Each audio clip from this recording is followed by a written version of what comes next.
Well, good morning, good afternoon, good evening. Welcome to CIT 112 Networking Plus. My name is Professor Steve Alpern, and I will be your instructor for this particular course. All right, glad to have you with me. And I'm glad to having the opportunity to make this video as well. So let me talk about, why am I doing a video? Well, there are really two purposes for this particular video. And the first purpose, number one, is to give you an opportunity to see who's on the other side of your course, who's the guy or girl, in this case a guy, who you're writing to. So it gives you an opportunity to see, who I am. Unfortunately, I don't have the opportunity to see who you are. And there's some 35 or 36 students in these two courses that we're doing in Networking Plus. But you will be emailing me a lot, and I'll get to know your names, hopefully. Okay? Well, what about the second purpose of the course? And that's really important. Okay. That gives me an opportunity to tell you what this course is all about. And that's why I really want to do this video. I want to be able to describe to you some of the important things, how to get started in the course. I know there's a syllabus, you'll get that as well. But I think it's easier for me to talk about some of the important issues of how this course is being run. Okay? So, let's get started. Okay, to begin with, let me talk a little bit quickly about the course. Okay, Networking Plus, this CIT 112, is a beginner course. You're not going to be finished this course and, hey, I'm a networking guru, I can do everything. Now, you're going to do a lot depending on the amount of time that you put into the course. But basically, this course is a course that deals with the theoretical aspects of networking. Sure, there's some, we'll talk a little bit about, you'll get a little bit of hands-on if you want, depending on, but the terminology that's used in this course will take you all the way through any place you're going to go. If you're going to go into cybersecurity, forensics, even for those of you that are here on programming, because it's a requirement, the knowledge that you're going to get from this course is going to help you in the future courses, okay? So that's really important. Is the course hard? Depends on the amount of time you put in. The course will be a reflection of the amount of time that you put in. If you put in very little time, you're going to get very little out of it. If you put in a lot of time, obviously, you will get a lot out of the course. Okay, so what do you need to get started? Let's get to the heart of this thing. We're not going to use a book. We use something called LabSim or Test Out, and I've given you information on how you get it. You can get it from the bookstore. You can go directly to the producer of LabSim and get it from them directly. Okay, and what it is a web-based book, but not really a book. But it will have videos for you. It will have simulations that you can actually practice with, although I'm not in favor of those simulations. It'll have a database of questions which will allow you to practice what you know. It'll have demonstrations, really good to watch what they do. And it'll have some fact sheets. And when it comes to the fact sheets, that really becomes your book, because you can download and print each of the fact sheets and put them in a loose leaf book, and you can use that as your study material. Okay? So the first thing that I'll do is you've got to get your hands on the LabSim, and you've got to do it quickly, because this course is long. I mean, 16 weeks, but there's a lot of material in this course, so you can't wait. You've got to go ahead and get that as soon as you can. Okay? Okay, number two. Let's talk about how the course is run and what you need to get an A. Okay? That's a pretty important point. The course is built on 500 points. All right? And the course will have a midterm and a final. The midterm, let me make sure I got it right. The midterm is worth 120 points. And the midterm's worth 180 points, okay? 120 points will come from the knowledge exams. Well, let me start all over again and explain that so I don't want to confuse you. The course is going to have basically a midterm and a final. And it's going to have 6, what I call knowledge exams. The knowledge exams are worth 120 points. The midterm is worth 180 points, and the final is worth 200 points for a total of 500 points. For you to get an A, you need 450 points. For you to get a B, you need over 400. For a C, you need over 350. Basically, it's 90%, 80%, 70%, etc. of the 500 points, okay? So what happens, and so those are the way the points would go. But let's say, for example, that you end up having, let's say, 440 points, but you need 450 for an A. I have 2 bonus exams put in there, a midterm and a final bonus. So those points will be over and above your normal 500 points. So if you had 440 points, and you had 15 bonus points, you now have 455 points, you're in an A, okay? So the bonus exam points are really good. That's going to up your grade because those are the extra points that you need. Are the exams hard? Well, I'll explain a little bit of that later. No, they're not that hard. They're all open book. So in that case, it's pretty easy. So you may say to me, well, if it's open book, can I keep my book and look at it, look at my fact sheets and Google it? Sure. I'm not complaining about that. But you're going to have a limitation in time. So if you're going to start spending time trying to look up answers, it's not going to work, okay? Now, for the course, that's fine. But let's say you're here for certification, the N1000 certification, the N10007. I just took that certification to see how it was like. It's not that hard. It's just very broad in terms of the scope that it covers. And you're just cheating yourself if you're going to try to look up answers, or you let your friend take the exam. But it's open book. It's up to you to take those exams, okay? Now, what about, how do you conduct yourself in the course? You're ready to start. I mean, you're listening to the video, say, I'm ready to start. You get your lab sim and you're ready to go. You will have a schedule of assignment. In fact, you're going to have a summary sheet, really important, a syllabus, and a schedule of assignments, all attached to Canvas. You'll see it up there. My suggestion is that you go ahead and download those, put them in your loose leaf book, and that's how you keep track of what you do. So let me give you an example. That way it'll clear it up. For the first week, you have 2 chapters to cover, okay? By the way, in LabSim, there's 16 chapters.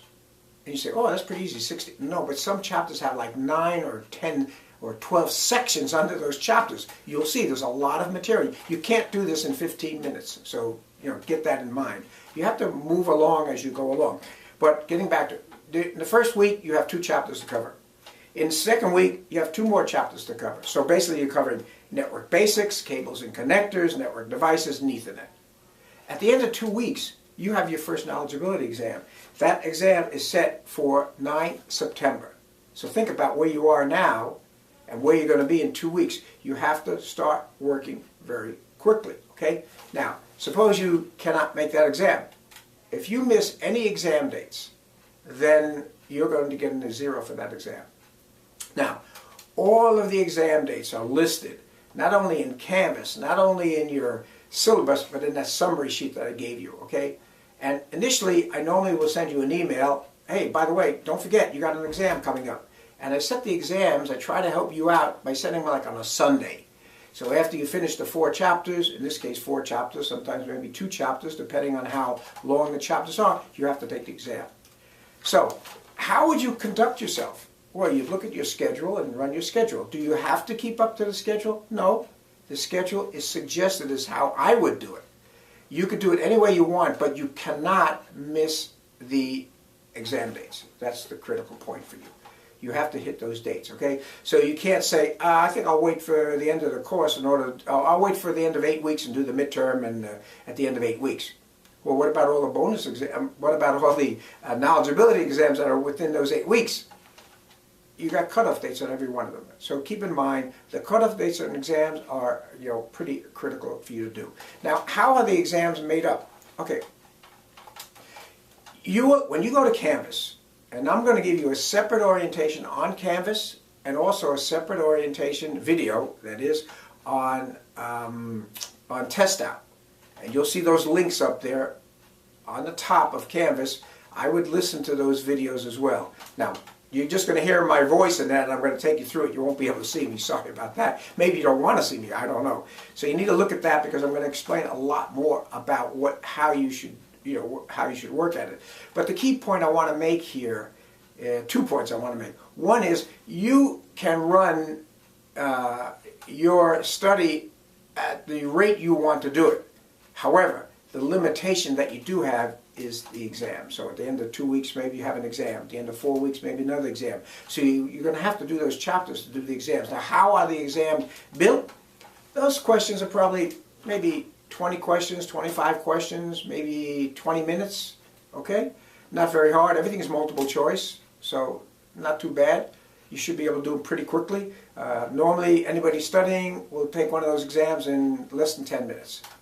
They're that easy, so don't worry. Assume that you've done the work. If you haven't done the work, or you don't know acronyms, of course, that could give you a problem. But if you have time, of course, you could look it up and you could still do well. So I would expect like 95% of this class to be at the A level. It's not that hard. Now, certification, again, it becomes another issue.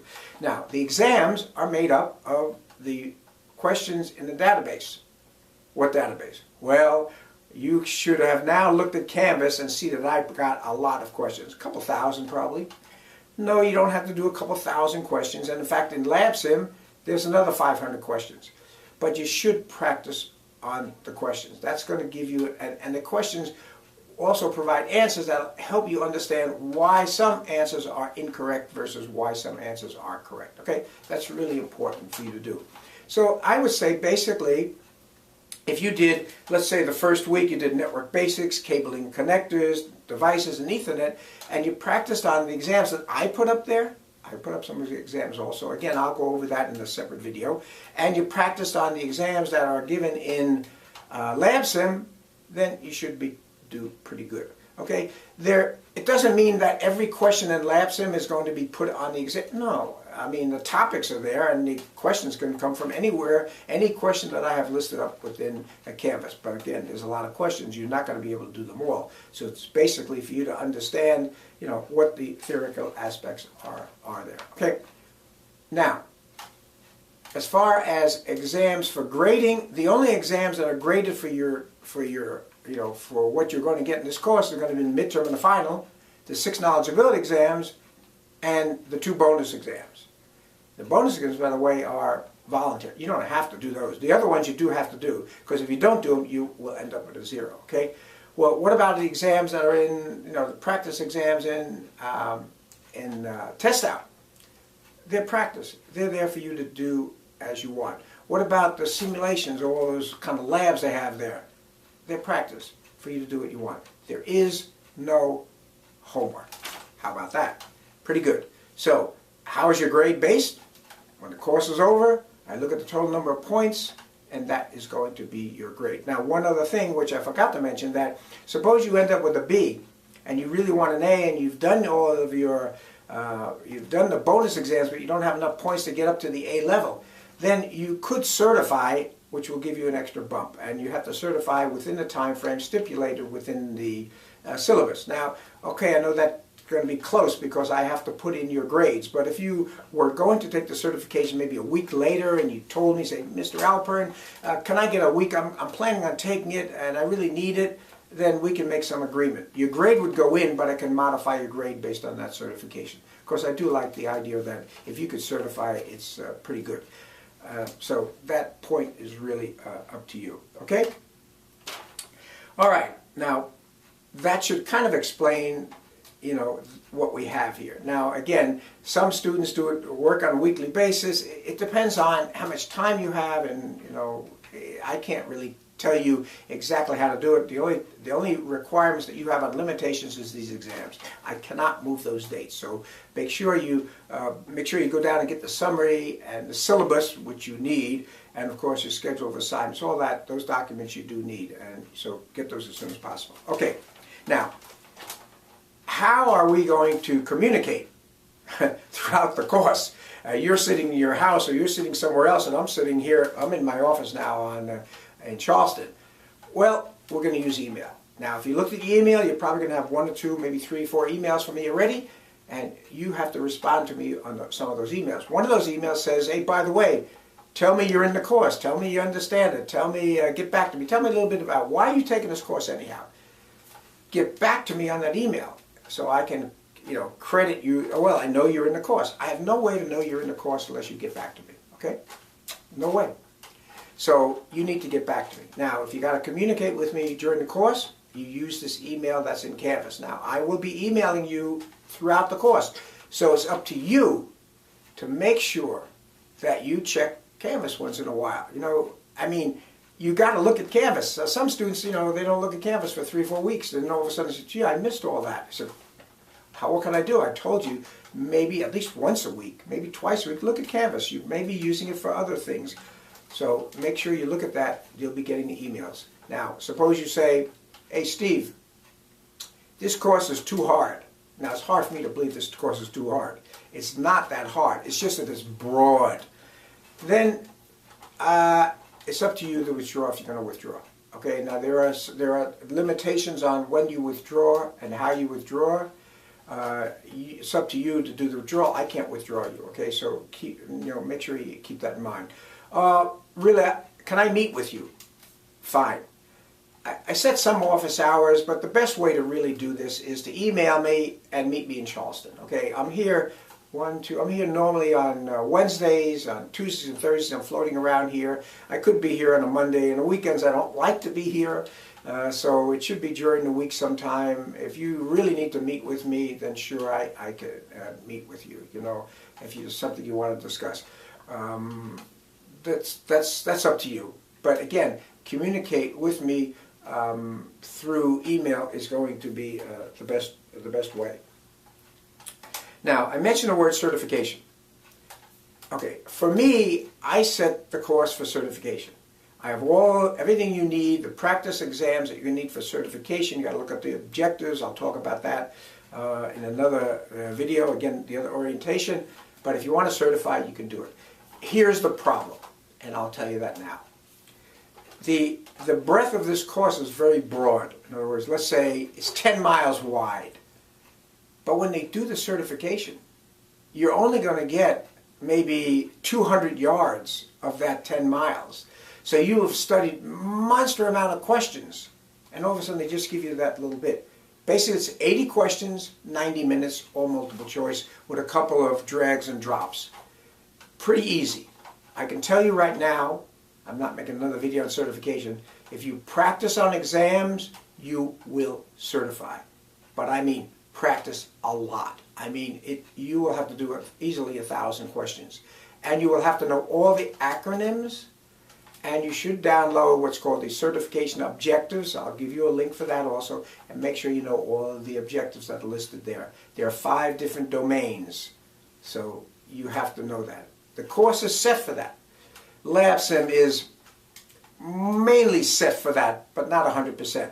That's why you'll see when you look in Canvas something called certifications for N10007 practice exams, and there's probably at least 50 different exams under there. You'd have to do them all, really, if you plan to certify. If you don't, you're going to come fine. You're going to do fine. Just do all the work in LabSim, and I'm sure you're going to do fine in the course. Okay? All right. I'm looking at my notes here. I think I covered most of what I wanted to really cover, at least in this video. I think what you got to do to get started here is make sure you get the syllabus, read through the syllabus, get back to me with any questions. Make sure you get that summary sheet. I've got it on my book right here now. That's a really good sheet because it tells you what you have to do each week and where the due dates are. Remember, you must hit those due dates. And of course, the schedule of assignment is great because you're going to have a monster schedule with everything that you have to do. It's all listed out for you. It's about 20 pages long. So make sure you get that. And then again, you'll have 2 other videos to look at after this video, and they're linked, and that will be the video that deals with Canvas and kind of show you how I set it up, just the amount that you have to do in it. And a brief video going back in the LabSim. I'll try to do that one. That's really important too. Say, hey, do this, don't worry about this, make sure you do this. And I kind of go over a couple of things. Then if you got any questions, get back to me in email, and we got it done. Okay? All right. I think that covers what I really wanted to deal with you today. I will keep this video up for a couple of weeks, and then I'll pull it off and I'll make a linkage to the video, so if you want to relook at it for whatever reason, go ahead and relook at it. I hope that you do look at the video because I think it's really important to kind of supplement the syllabus and what you read. So with that, I think I'll end now, and hope you have a good semester. Hope you get out of the course what you want, whether it's just an A and you just want to just get through it and just because it's a requirement, another course, or you want to really learn the material, and the course is set for that. All right. Hope to see you around campus, and we'll be talking to you. Bye.